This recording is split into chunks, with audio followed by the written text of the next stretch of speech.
Well, can I give you all a very, very big welcome to the Buddhist Society Zoom Introducing Buddhism course. And we're very lucky because we have with us to do this course, Venerable Ven Dhammasami, who is speaking to us all the way from Myanmar, a very long way away. He seems to be just here in front of me, but he's a long way away. But that is the thing about the Dharma. However distant, however long ago it was written, it always has that sense of immediacy. So I won't take up any more time, but this is the Introducing Buddhism course. It lasts for 7 days, or 7 teachings, one on each day. And this is the first talk in the series. It is being recorded, so there'll be a chance to look at it later. But I think the best thing is if I go straight ahead and introduce you and then turn off that phone. So thank you so much. Okay. To the people in the UK, good afternoon. And to the people in America, good morning. And to the people in Asia, good evening. Before we start, okay, I'd like to pay homage to the Buddha by reciting Namo Tassa 3 times. Namo Tassa Bhagavato Arahato Samma Sambuddhassa. Namo Tassa Bhagavato Arahato Samma Sambuddhassa. Namo Tassa Bhagavato Arahato Samma Sambuddhassa.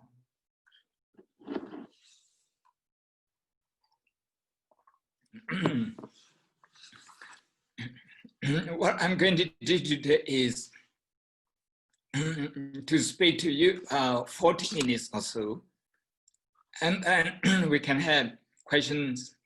Okay, if you do have, then we can have some discussion.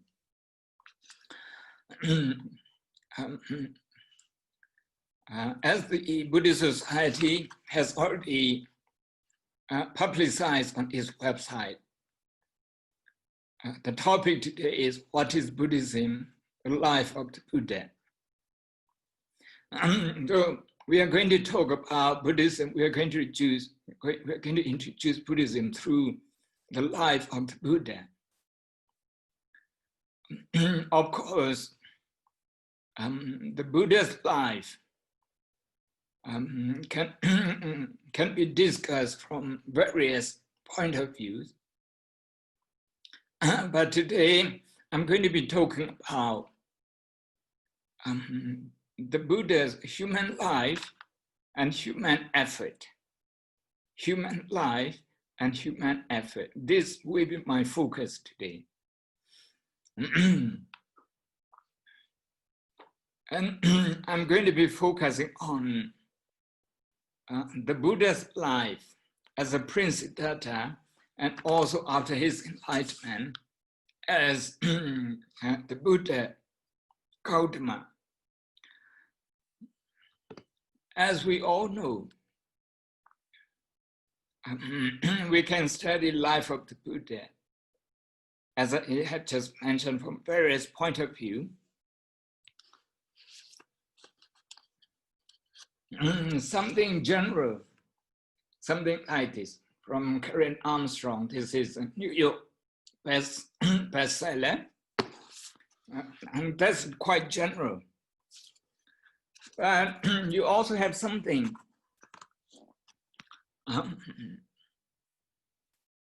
in a more storytelling way, but something that would encompass the whole teaching as well as the life of the Buddha. Taking the background of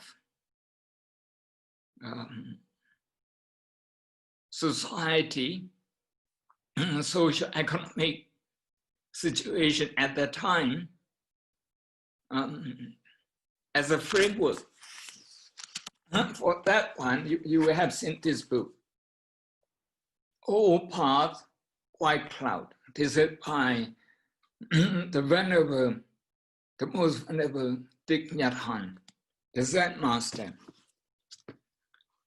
Of course, we also have something for people who would like to study life of the Buddha in his own word. That is canonical, okay, canonical and through canonical literature. So if you are interested in that kind of approach, this book, The Life of the Buddha, okay, by Venerable Nyana Moli, sadly he is no more with us. He passed away long ago. But this is a very good book. Translation from canonical, the presentation is also clear. Not long ago, Venerable Analayo, okay, a German Buddhist monk, who is professor at Hamburg University now, has written Life of the Buddha from a meditator's point of view. So obviously he focuses on the Buddha's meditation practices throughout his life, before and after he became Buddha.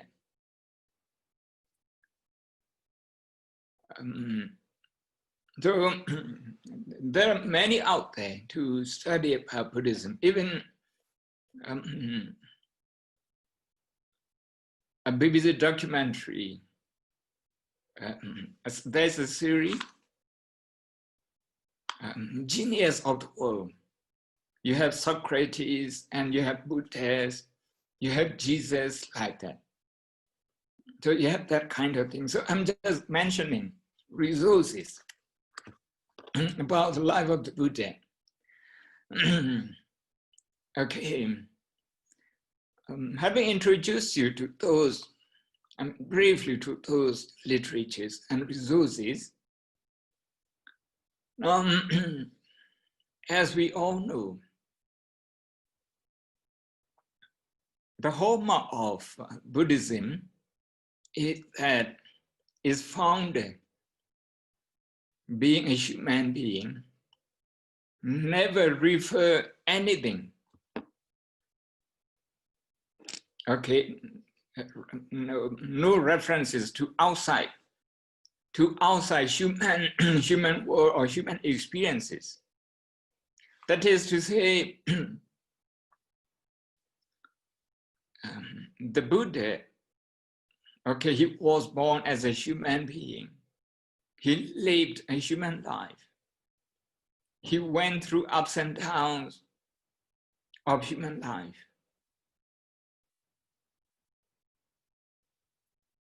And when he was looking for an answer, maybe at the beginning he was looking for something else, not totally focused on human experiences, because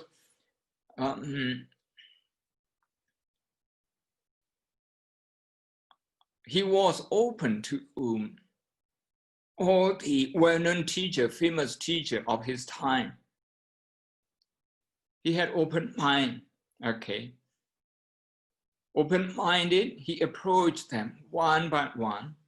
He studied honestly their teaching. He practiced genuinely, diligently. And all of those teachers, they recognized that he did very well as their students. Some of them said, okay, you are now equal to us. With this, I'm referring to Alalakarama and Udakarama Buddha, the two famous meditation teachers in India at that time.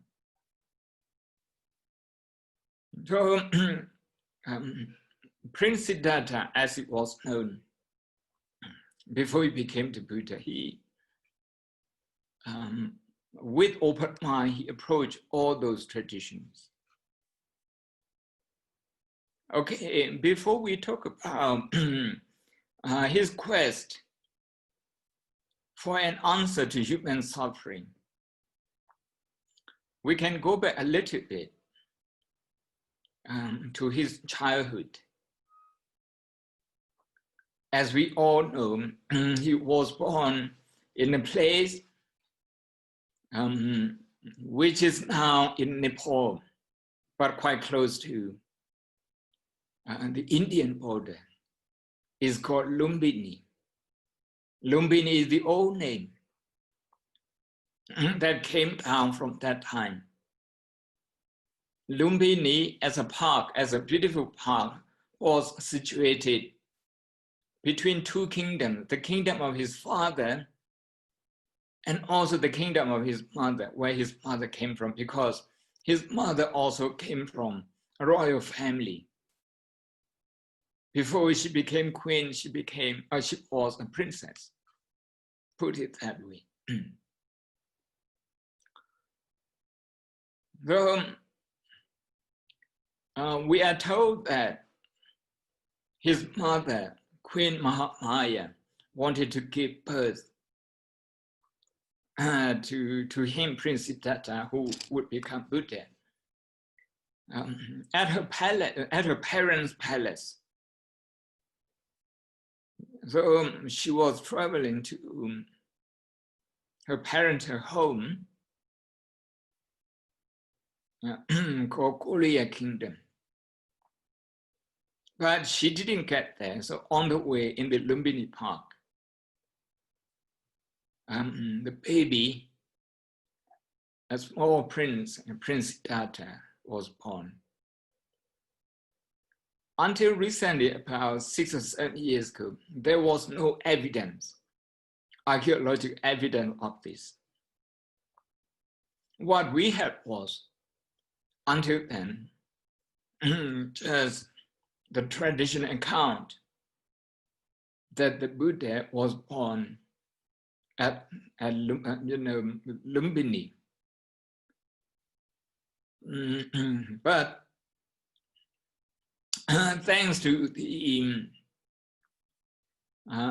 UNESCO effort, UNESCO funded an archaeologist team led by Professor Robin Cunningham from Durham University in England. So they discovered something, an evidence, archaeological evidence. I won't go into detail now because it's in Cambridge University's archaeological handbook. Okay, it has been updated into that. I haven't seen that, but when it was being updated, the author, Professor Robin Cunningham told me, because we had a conference in Nepal, in Lumbini, in 2014 on this subject. So archaeologically, we can say now the Buddha was born in the 6th century BC in Lumbini. There is evidence now, not just literally evidence, but also archaeological one.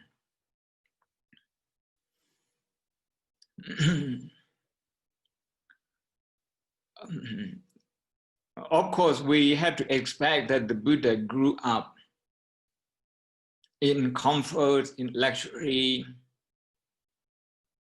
because his father was a ruler. We don't know the status of his father exactly, whether he was a king or a chieftain or the head of a tribe. We don't really know. Because in India, the word Raja is used in many levels. So just say, King Siddhartha, his father was king. But obviously, Prince Siddhartha was afforded all the luxuries, because his father didn't want him to choose anything else other than succeeding him as a ruler.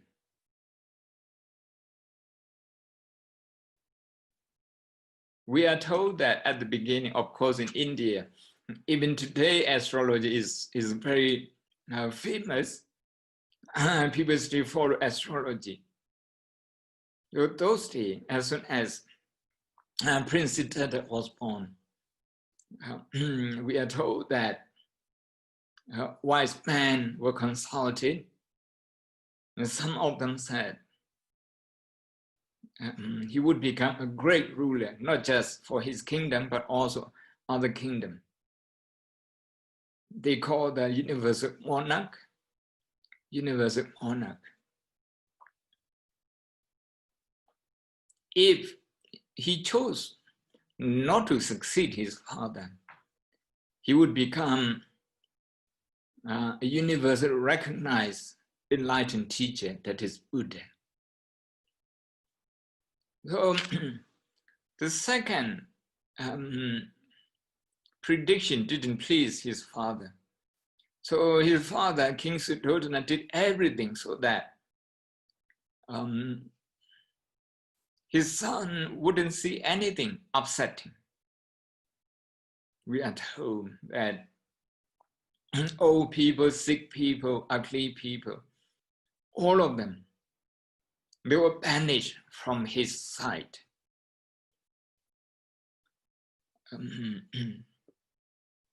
So the Prince Siddhartha, as we would expect of someone who is spiritually mature,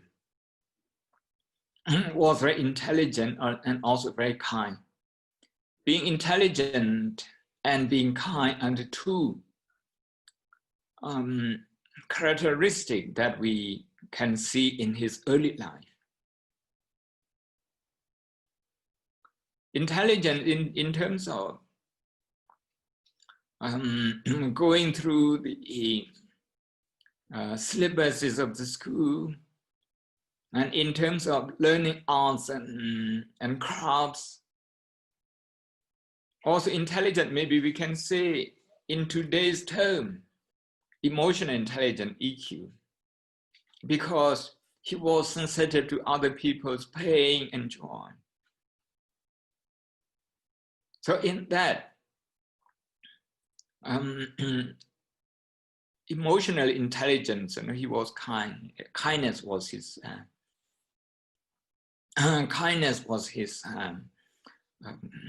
strong character.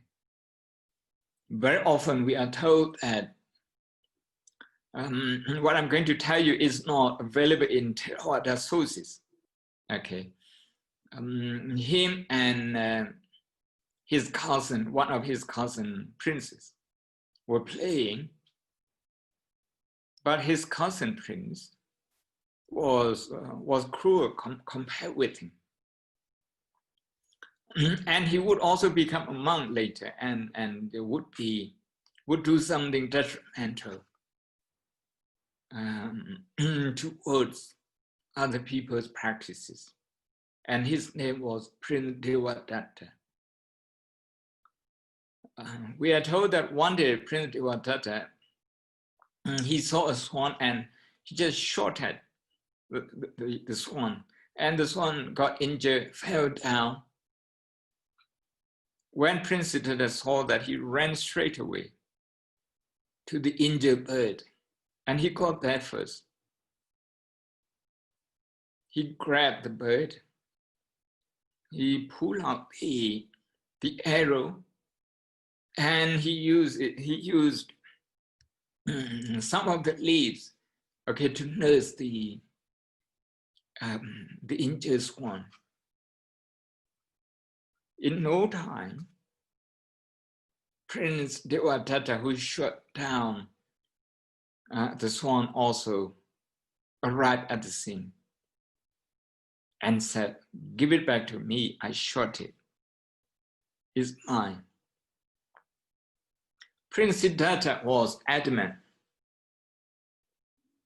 that the bird should not be given to his cousin. No, you can't have it. It's mine. Because I reached here first, I got it. And they couldn't agree with one another. So in the end, they agree to go to a court and recognize the decision of the court to whom this injured swan should belong. We are told that the decision was given in favor of Prince Siddhartha because the swan was still alive and he was trying to save it.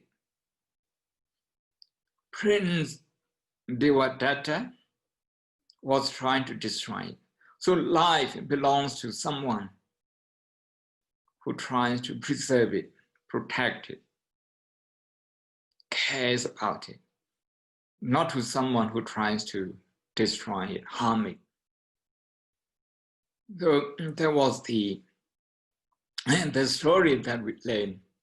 But this is to show that in his early life, naturally he was kind and he would stand up to the people who suffer, to the unfortunate people.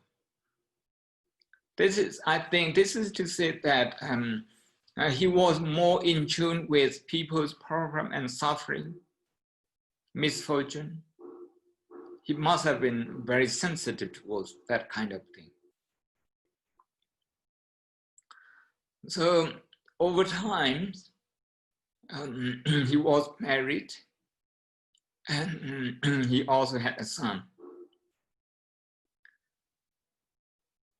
What is interesting, and we have to repeat every time we talk about the life of the Buddha, is what prompted him to leave his princely life, to give up everything and embrace uncertainty, an uncertain life. Compare with him, okay, being a Buddhist monk in modern life, in the 21st century, like myself, is very comfortable. But 2,600 years ago, for a prince to leave everything behind, the life of comfort, the life of security, and to become somebody who totally depended on other people for his food, for his clothes, for his shelter.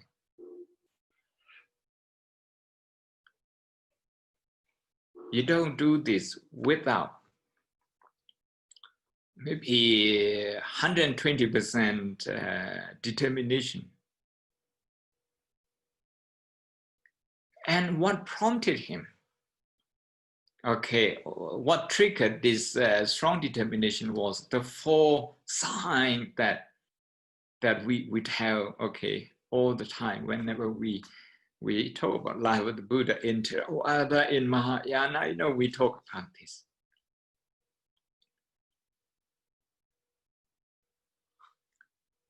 The first of the 4 signs is old people. Of course, in his palace, in his sight, his father ensured for nearly 3 decades that old people would not be in the sight of his son. So his son was not, Prince Siddhartha was not familiar with the sight of an old man.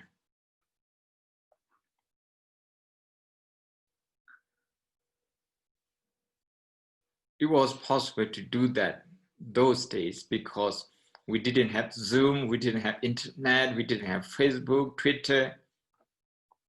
Nowadays, you can't do that. You can't prevent your kids, okay, from witnessing old people, sick people. So old people is one sign. He saw old people, and then sick people, a patient who was mourning because he was so much in pain.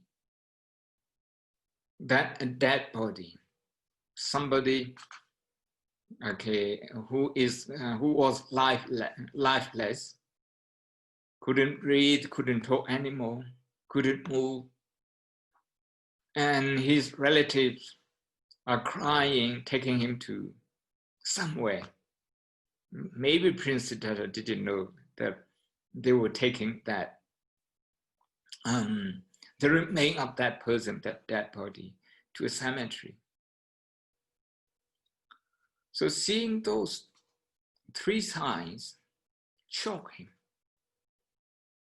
I want you to consider here, for us, okay, we see such things all the time.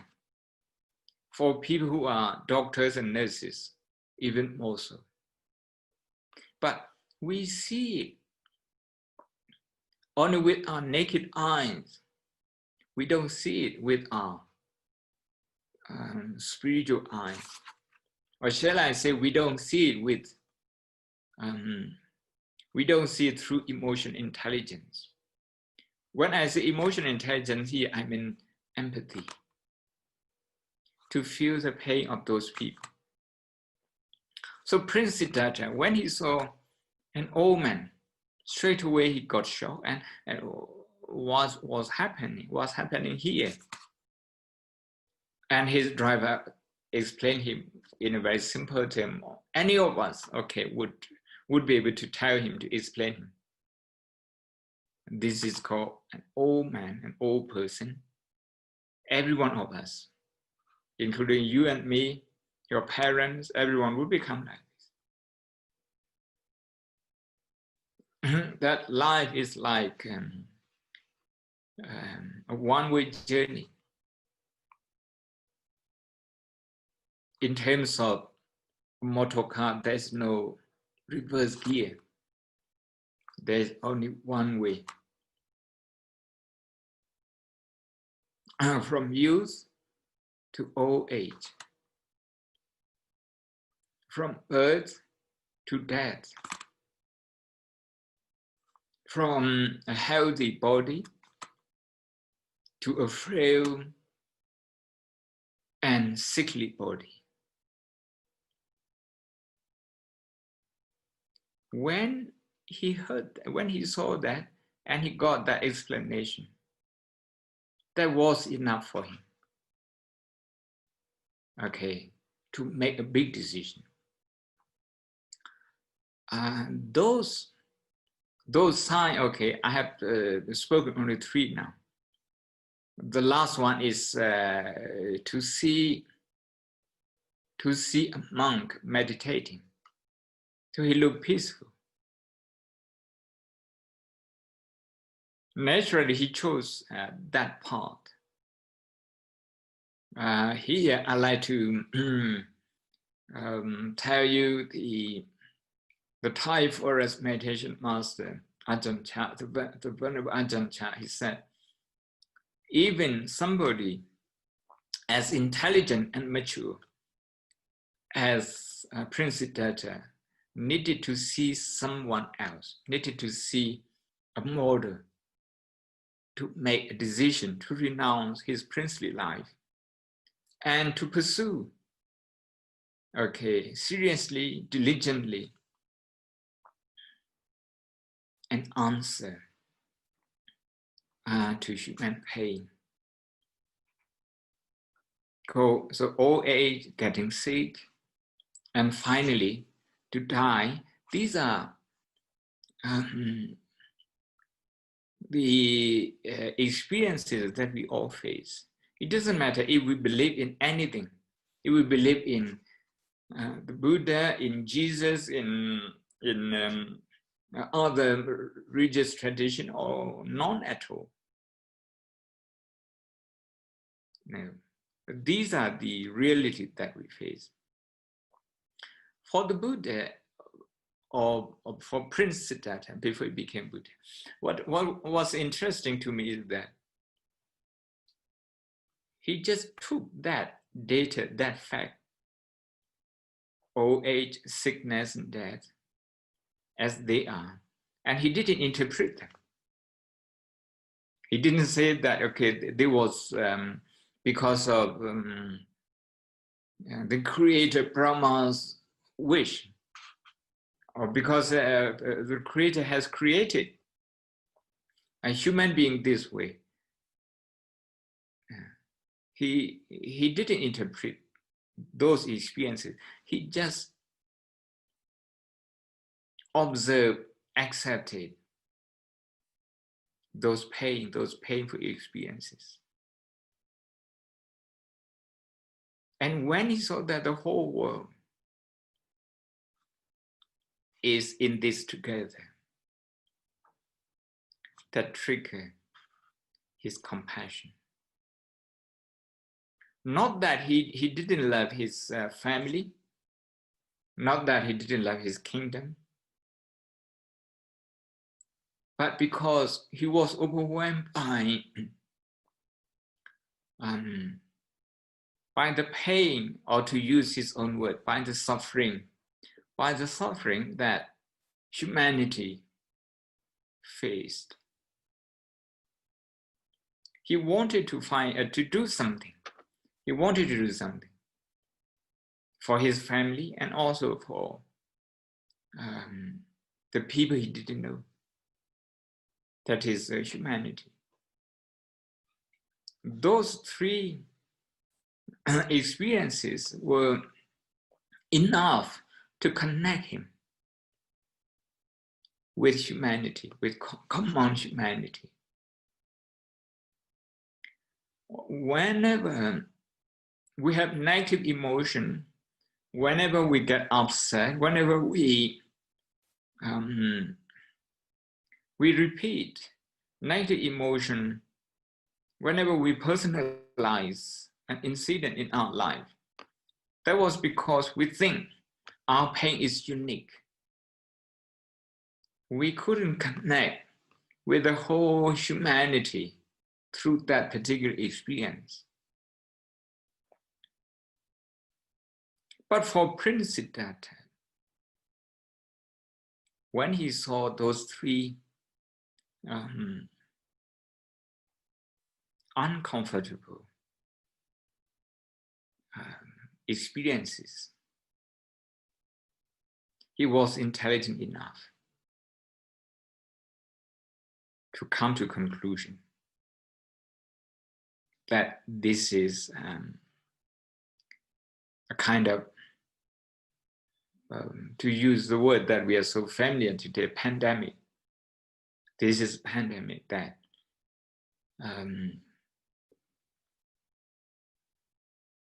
everybody faces. Everyone is in danger of this.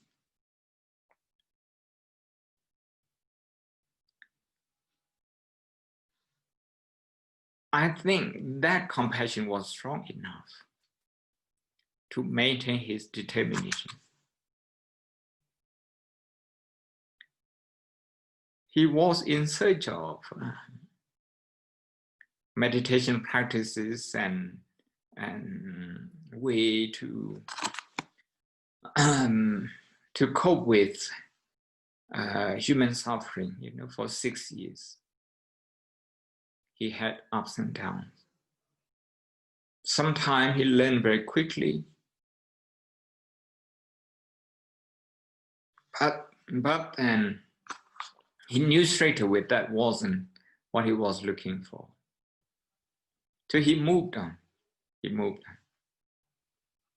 Very often I think about this, because as a Buddhist monk, okay, whenever we go around to collect alms from people, you have a lot of anxiety at the beginning. We don't really know if we would have enough, if we would get enough food.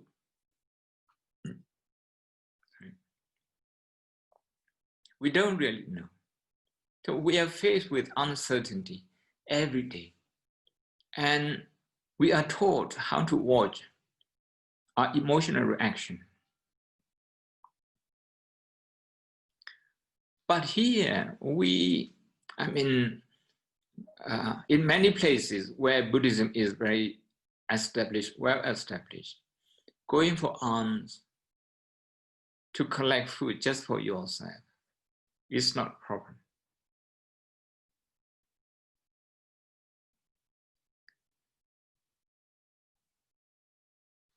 That said, we still have a lot of anxiety. So we use this anxiety as a meditation object. We face uncertainty. We accept it. We accept it as Buddhist monks.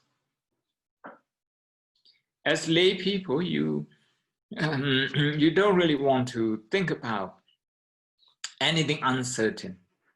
Okay, your lunch, your supper, your breakfast, you would know what you're going to eat for a week. You would have a menu.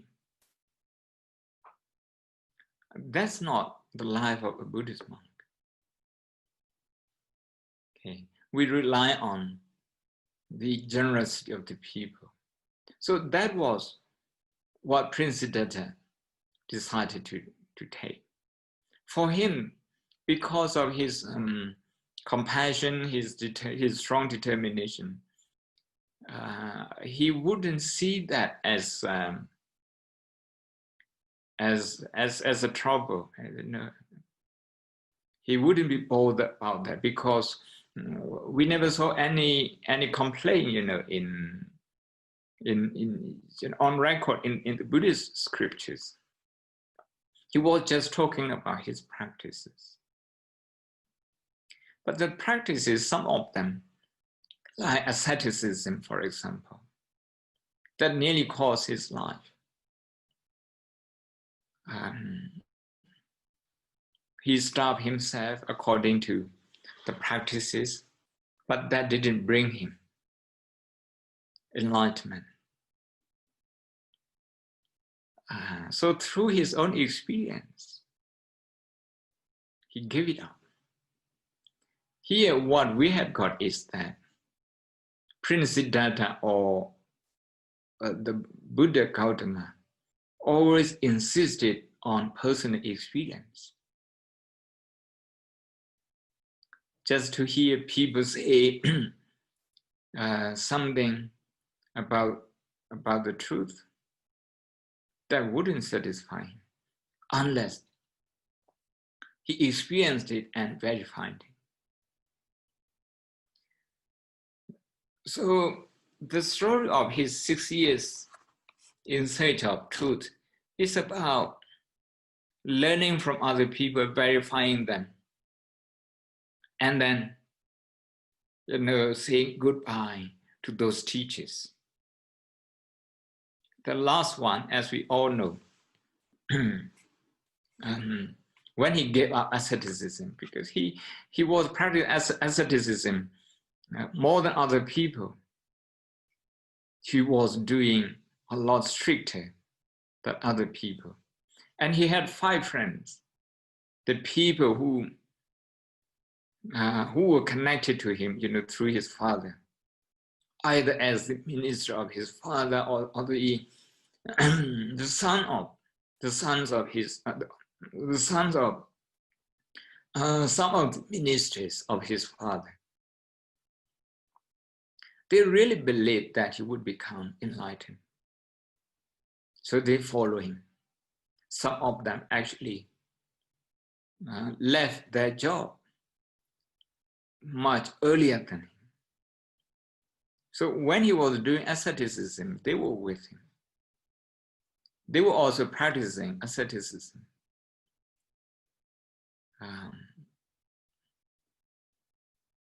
May not be as severe as he was doing, but they were also doing asceticism. But by the time he became sure that that particular practice wouldn't lead him anywhere, he stopped. This is my favorite point in the life of the Buddha, I would tell you. My favorite, because the 5 ascetics, the 5 friends, they were so disappointed with him. Wow, we gave up everything for you. And we had high hope. We thought you would make it. Now you give it up and you're going to return to a luxurious life. I think they must have said a lot more than this, because they were so disappointed. And we could even use the word, they were bitter. So they left him. They went away. So if you have been to Bodh Gaya, where the Buddha meditated and became enlightened, Bodh Gaya, and from there, those 5 ascetics, they fled. I use the word fled. They fled him to Varanasi. Today, with a nice highway and motor car, you drive 6 hours. Those days, it must have taken at least 10 days to walk.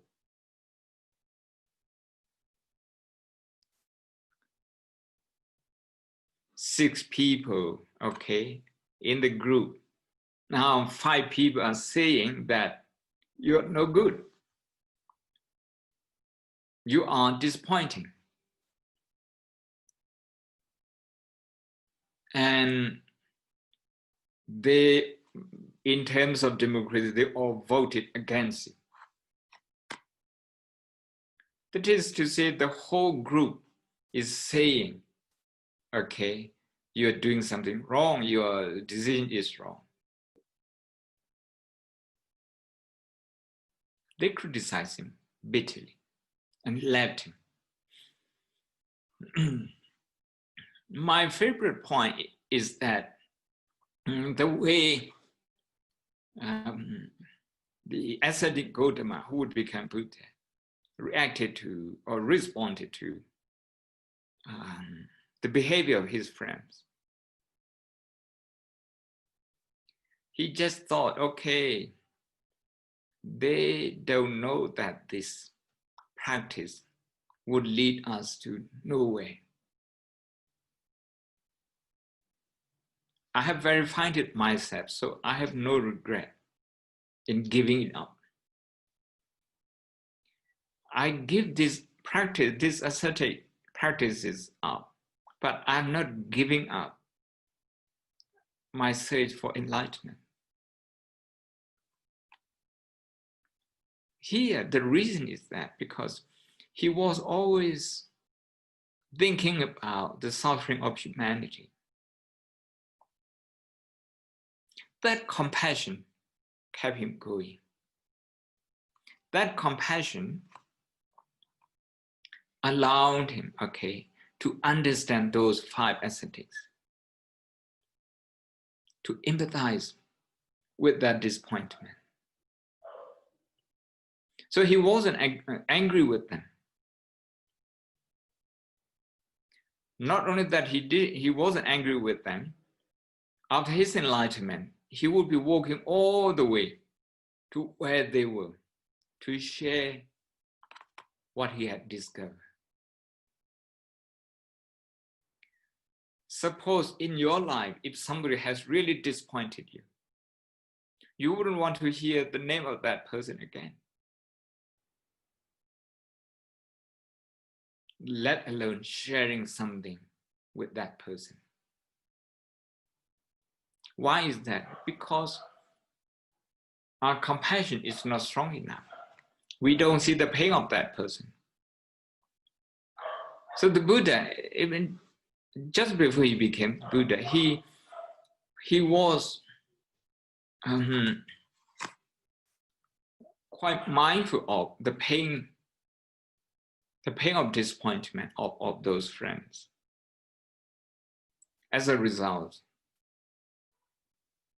he wasn't angry with them. Instead, I think it gave him more impetus to work harder so that he could guide them and other people.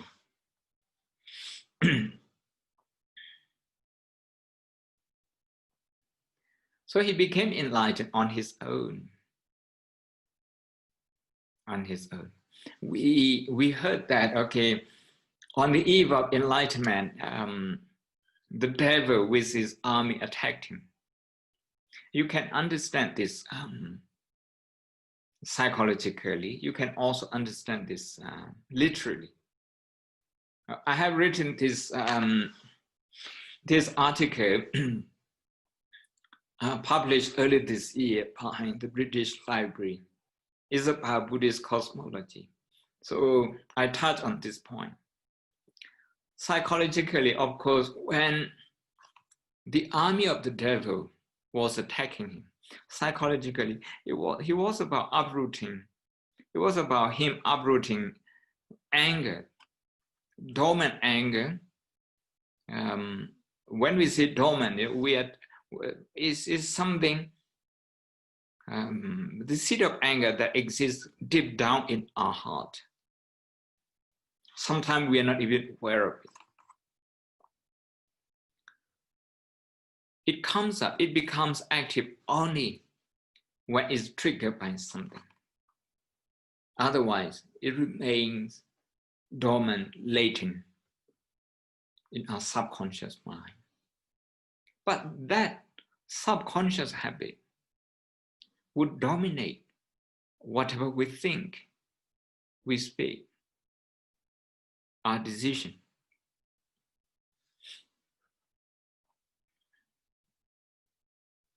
So my favorite, my favorite point in the life of the Buddha, especially how he dealt with the situation, especially his emotion, when his 5 friends were leaving him. From there, he became enlightened. He continued to pursue his practice. And this is what we say. He gave up the asceticism. And also he gave up the luxurious life of a prince. The two are diametrically opposed to each other. A luxurious life where you went for anything luxurious, just to make yourself comfortable, just to enjoy yourself to the point of indulgence. But on the other hand, with asceticism, you deny yourself anything. We are told that sometimes he would eat just 1 grain of rice. So he came to a point through his own personal experience where he saw the 2 extremes are no good in the pursuit of happiness, in dealing with problem of suffering.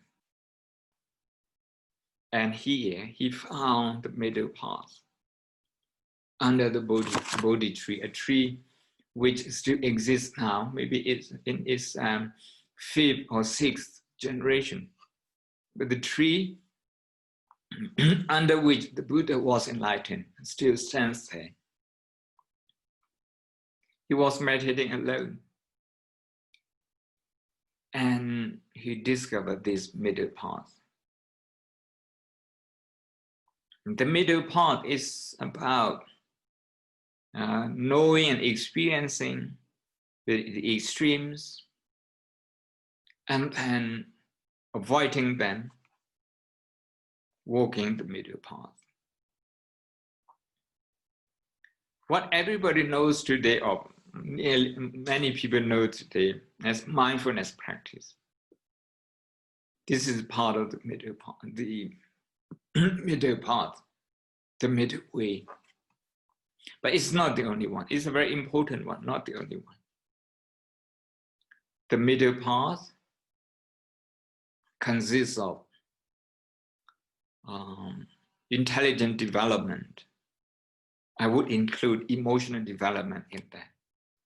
that ethical development, and meditation to calm the mind, those three aspects integrating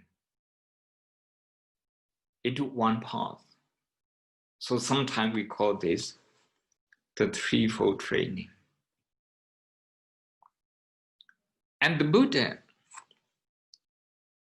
he went through both extremes and also the middle path personally. So he insisted on empirical experience.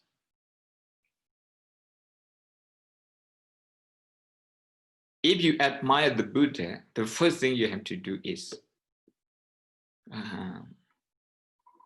to put to test what he has discussed, what he has left behind. If you get angry, try to put to test, okay, like mindfulness, like breathing, like compassion, like looking at anger as a universal and common experience of the whole world. Okay, try to experience it yourself. Otherwise, you wouldn't understand the Buddha. So the Buddha, as a human being, making human effort, through human effort, what he confirmed is that as a human being, we can do it. Human world has a lot of problems. You can talk about COVID-19, you can talk about how some people take advantage of it. You can say some people become more compassionate towards it. Some people just politicize the pandemic. And you can also see more the inequality among the people during this pandemic. Whatever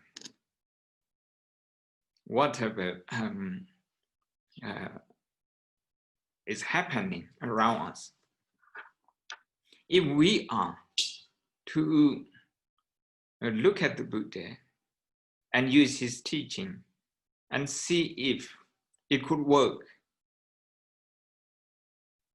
first we need to know ourselves, because Principal of the Buddha, the first thing he did was to try to know himself, self-awareness. You can say in the end, self-awakening. We need to be awakened to our emotional state. And the second thing is to be aware of other people's pain and joy, their situation. We can call this social awareness. These are the two kinds of awareness that the Buddha developed. Okay, and then he reached the peak during his enlightenment. He confirmed his experience by checking out other people's experiences. And he also looked at other people's experiences through his own. Then he came to see that we are all just we have so much in common, and by focusing on common humanity, common human experiences, we can develop ourselves, and also with that capacity, we can help other people instead of withdrawing to our own self during this COVID-19, the corona pandemic. We can do something. We can do something.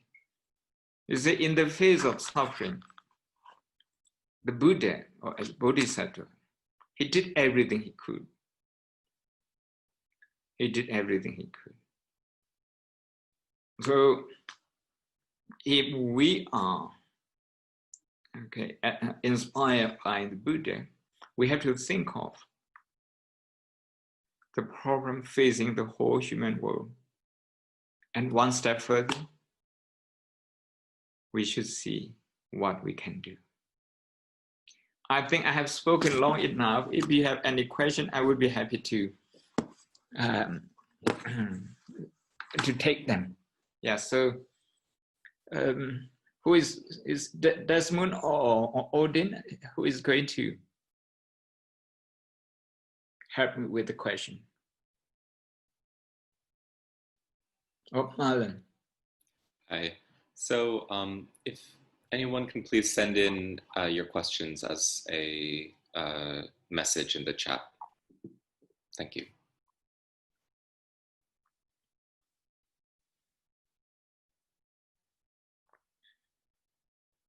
You can ask anything about what I have said or what I have not said. I tried my best to entertain your question.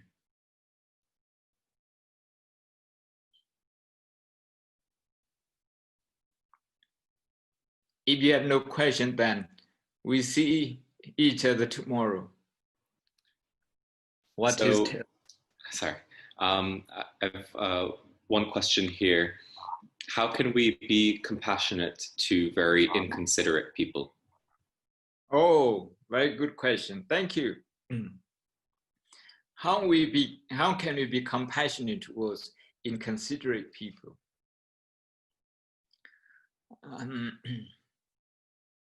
The focus of compassion is pain. For someone who is inconsiderate, they also have pain. You need to try to relate to that pain. Someone who behaves that way, without sympathy, without empathy, without consideration towards other people, they may have some sort of pain in their mind.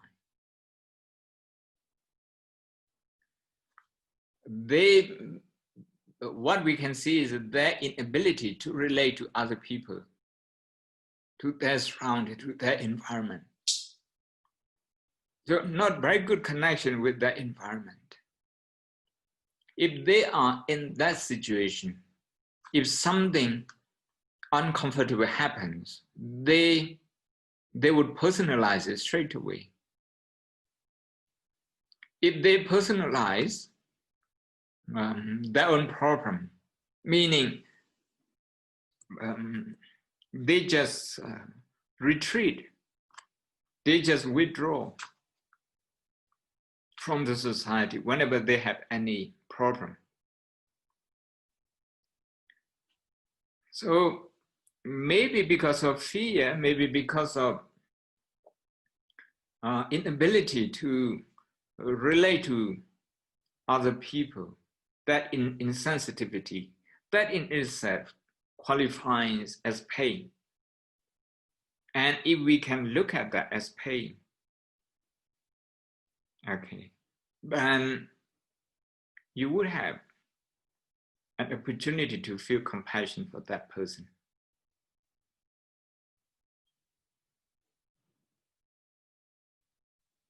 More question? Yes. So following on from that, someone asks, how can we grow compassion within ourselves? Oh.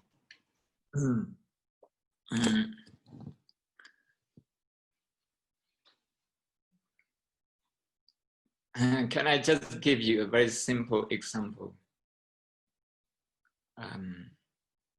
When you get, when you are hungry and you're about to make your lunch, to prepare your lunch, make sandwiches or to cook, you can cook. But before you start cooking, can you give yourself 1 minute, just sit down? Maybe in your kitchen, maybe in your dining room, just give yourself 1 minute, exactly 60 seconds. and observe that hunger. This hunger repeats itself a few times a day. Morning, during daytime, lunchtime. I think this is your lunchtime in the UK. Maybe your breakfast time in America, and supper time in Asia. So if you get hungry, instead of go and grab food straight away, just observe that hunger for 1 minute. And look at the nature of this body. This body always demands food. Because without that food, this body cannot survive. And we have to repeat this ritual. I use the word ritual of eating, many times a day.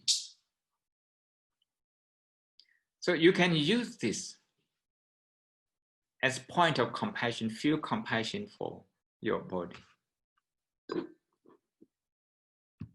More than eating, you do more drinking. This is hot water. I don't drink tea, I don't drink it, but I take a lot of water and hot water. When I'm thirsty, instead of grabbing a glass of water straight away, if I give myself half a minute or maybe a minute,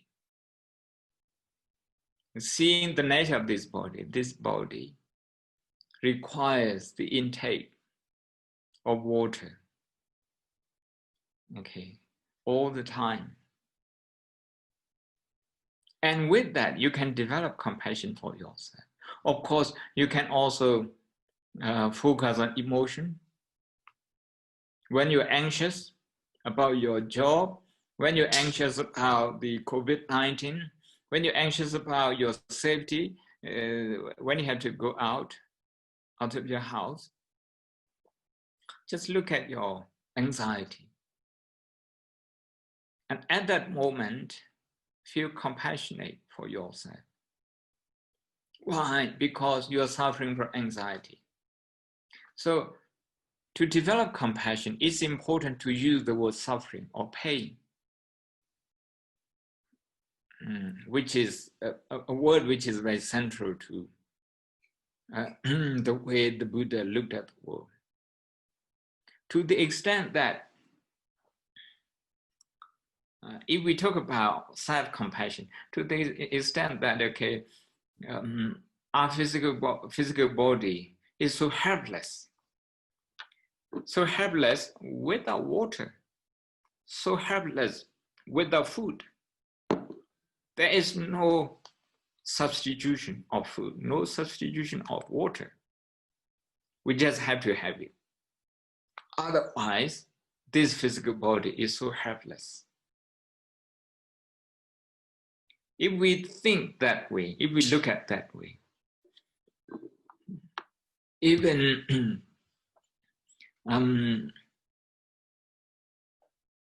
taking soft drink or preparing meal or having a meal during the day is all compassion practice, is all the Buddha's practice, is all middle way practice. I hope it's not very difficult.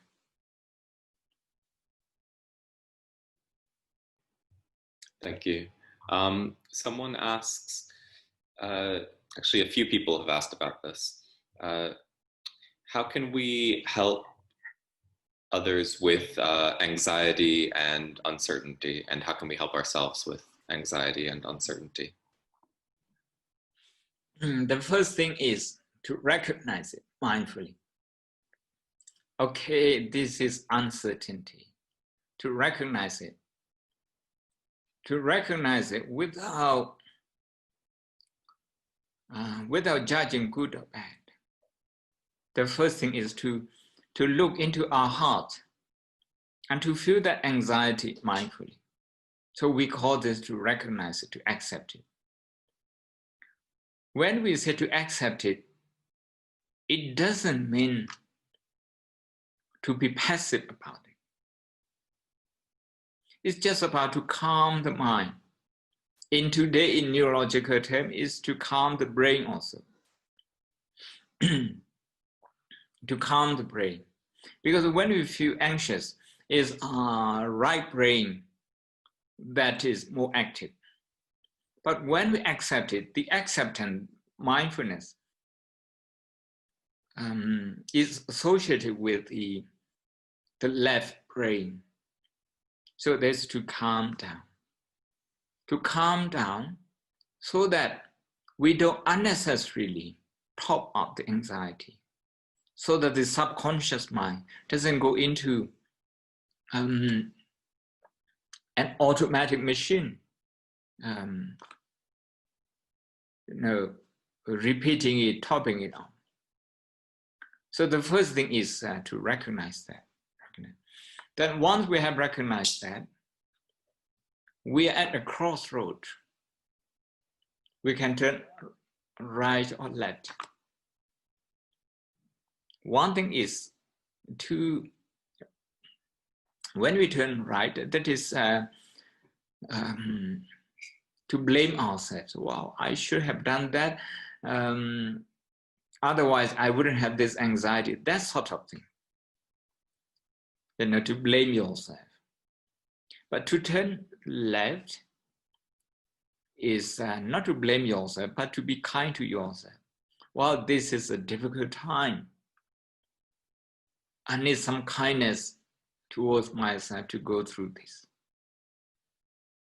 Okay, so first is called attention. That's mindfulness, recognition. The second one is attitude. That attitude is compassionate attitude. So attention and attitude, 2A. If you hold these two value, then you can deal with your anxiety. And this can be applied to other people also.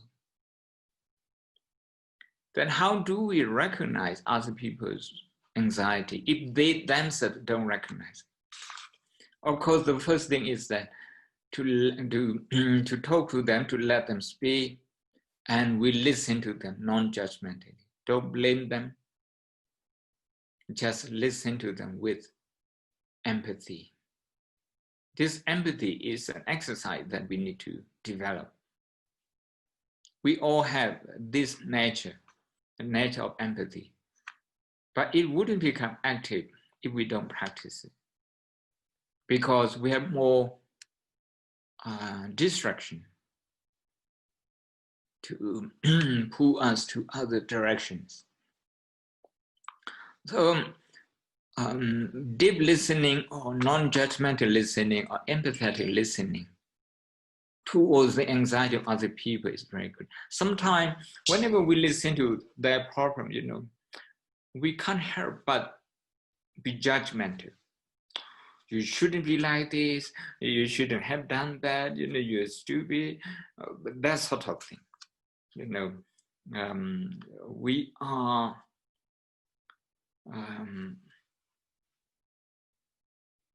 tempted to be judgmental. That's part of self-protective mechanism. So without being judgmental, if we can listen to those people, then they would feel that there is at least someone who understands them, who empathizes with them, that will help them to calm down. They wouldn't feel totally alone anymore. Otherwise, they could feel alone, very lonely with their own problem, with their anxiety. So this is the recognition level. After that, compassion is that to think what I can do to help this person overcome his or her anxiety. To be thinking actively what we can do, to think about the solution. This is compassion. Otherwise, it's not compassion, it's just empathy. Empathy is to feel the pain of someone without thinking about how to help, to relieve their problem. So compassion necessarily involves practical solution.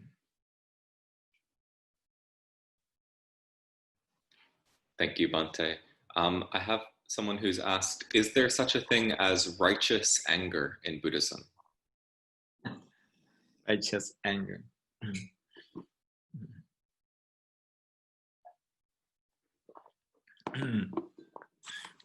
I should say straight away, no. If I say yes, I will have to answer mercy killing and euthanasia and all those questions. When you see an injustice, okay, injustice, at that moment you're at a crossroad. One way is to get angry and confront the problem of injustice through anger. The other one is to feel compassionate, okay, towards those people who are being done injustice. And also actually to the people who cause injustice. So these two alternatives, they are so different. They're so different. When you become angry in Buddhist psychology, you have chosen a threat focus. You have chosen to focus on threat. Not every danger is a threat. We can, a threat means is fear inside us. It's the way we relate to that, the way we emotionally respond to this situation. Someone, okay, instead of anger, may choose to respond to that through compassion. Because anger hurts you, and anger is, it can get out of control, and it can block your reasoning faculty. You yourself can cause injustice to others, even though the original intention was to actually solve the problem of injustice. We can look at this way, okay? We can read the history of the world. People who try to solve the problem of injustice ended up, okay, causing injustice to a certain section of the society. Because with anger, it's very easy for us to get into the mode of them and us.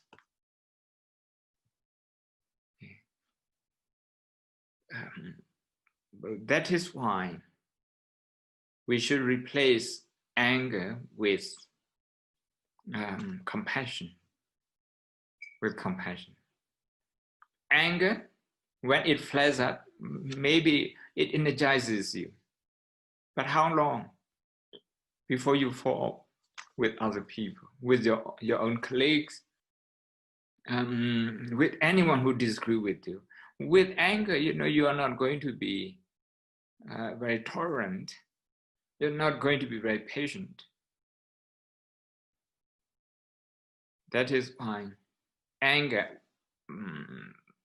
is not justified. And the word anger in Pali is interesting. It's called dosa. A few terms, a few Pali terms for anger. But dosa is one of the most popular. Dosa means destructive emotion. So if one section of the society is prejudice against the other, and is obviously wrong. Because of that injustice, do we go out of our home, our monastery, and destroy anything? The shops, the offices, do we do that? No, we don't. But with anger, we might just be doing that.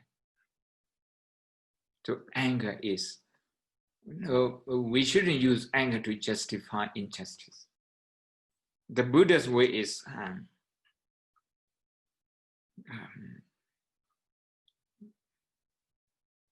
to replace anger with compassion.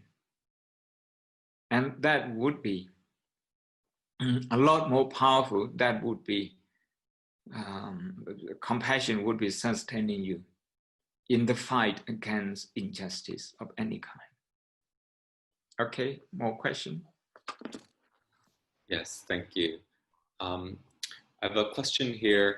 How does one find the balance between non-interference and not having karmic action or intention and trying to help?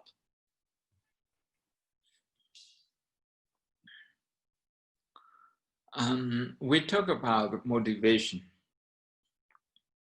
I think the main question is motivation here.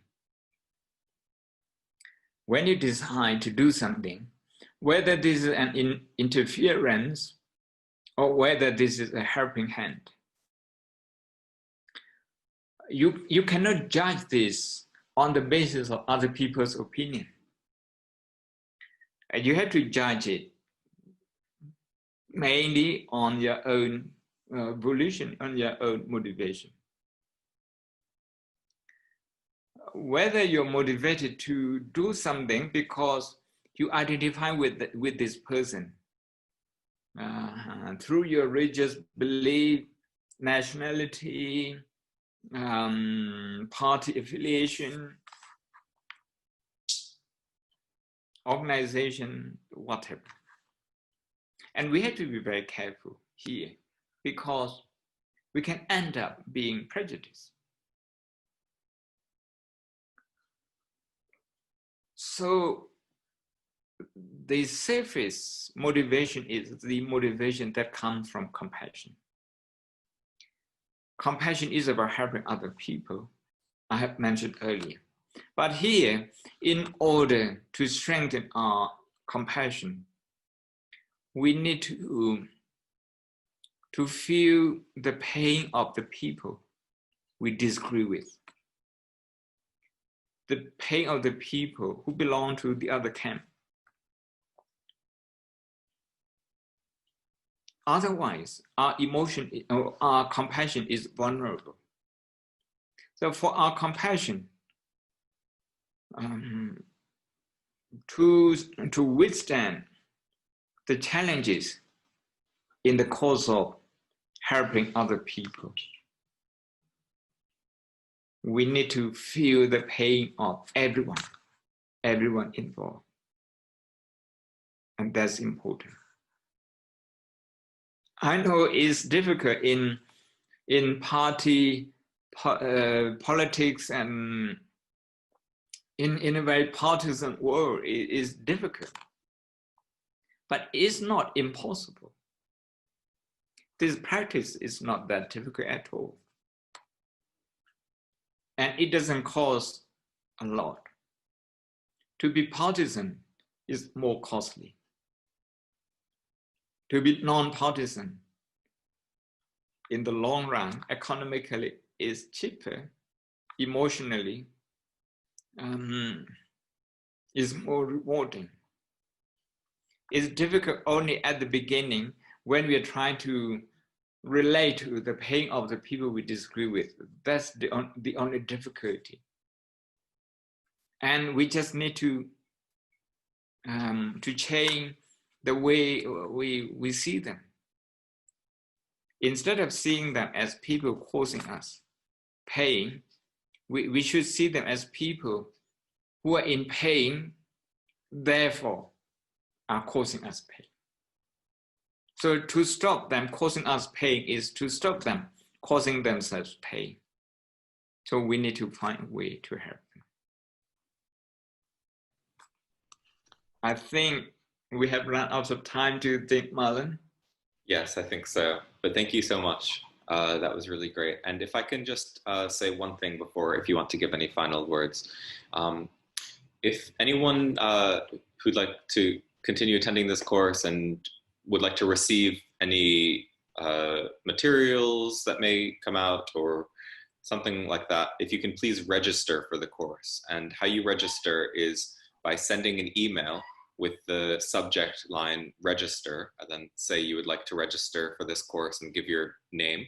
And the email is info@thebuddhistsociety.org. I'm putting it in the chat now. Sorry. But I'll put this in the chat in a moment. So yes, thank you very much, Bhante.